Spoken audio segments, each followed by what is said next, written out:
And here in example number 2, what we have is a tank that is open to the atmosphere. There's a more complicated version of the quiz that y'all just had.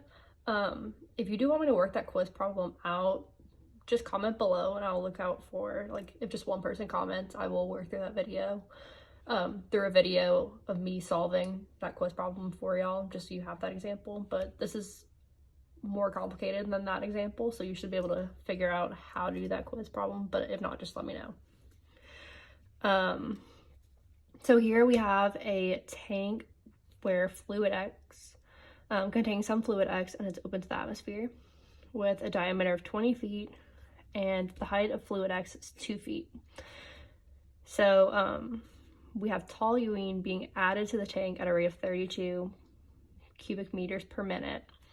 And these two are not miscible. And we know that the specific gravity of fluid X is greater than that of toluene. So fluid X is going to stay at the bottom and toluene is just going to accumulate above it. And we want to know what the pressure is at the bottom of the tank after 10 minutes. So we are really just going to work our way from the bottom of the tank, just accumulating the different additive pressures. Until we figure out the total pressure that's at the bottom of that tank. So the first pressure is going to be a result of the static head of fluid X. So that is the pressure of fluid X. And that pressure of X is going to be equal to the density of X times GH. And so we know that the specific gravity is 1.5. So we just need to multiply that specific gravity by our reference density, which is that of water, because specific gravity equals density of your fluid over the density of water. So we know we can figure that out, the rho X. And then G is 9.81 meters per second squared times 2 meters, because that's the height of fluid X. And we get that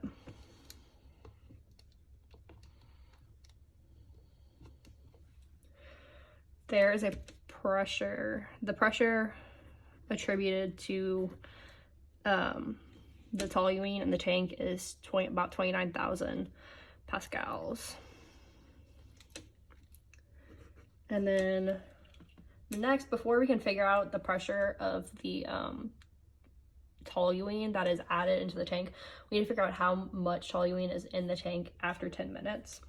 So we're going to figure out now the volume of toluene added.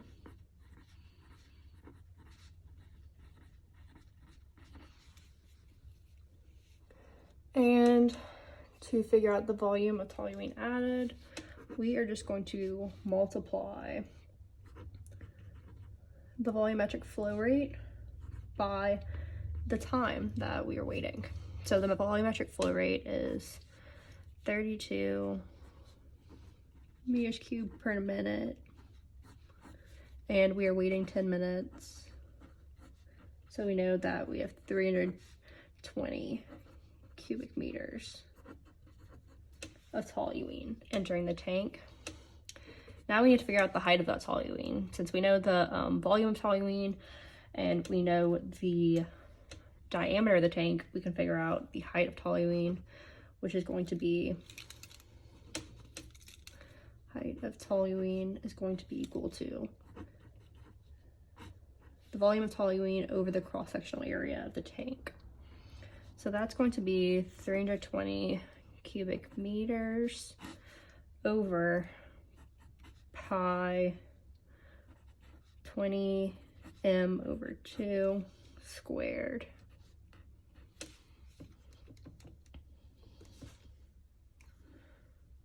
Pi.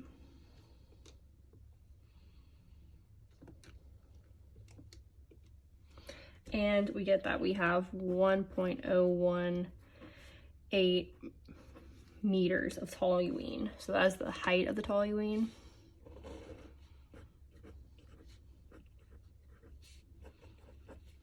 So that's the height of toluene that we have. So now we can figure out the pressure of the toluene.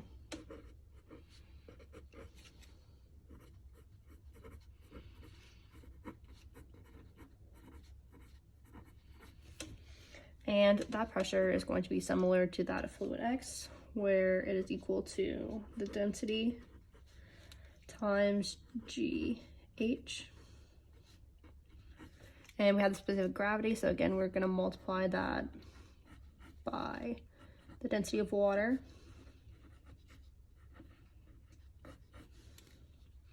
And our gravitational constant. And our height of toluene. And we get that the static pressure attributed by the toluene in the tank is about 8,600 pascals.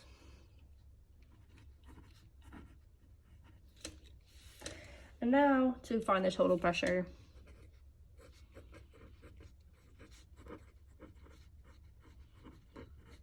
we are going to need to add the atmospheric pressure.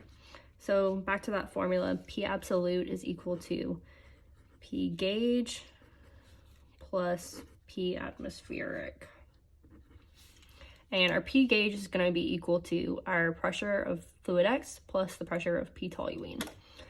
So we get that P total is equal to P gauge, which again is 29,430 plus 8658.36.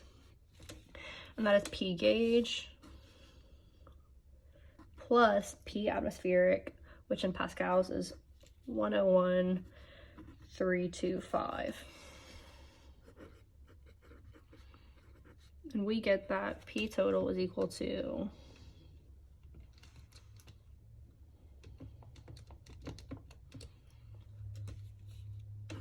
139,413 pascals.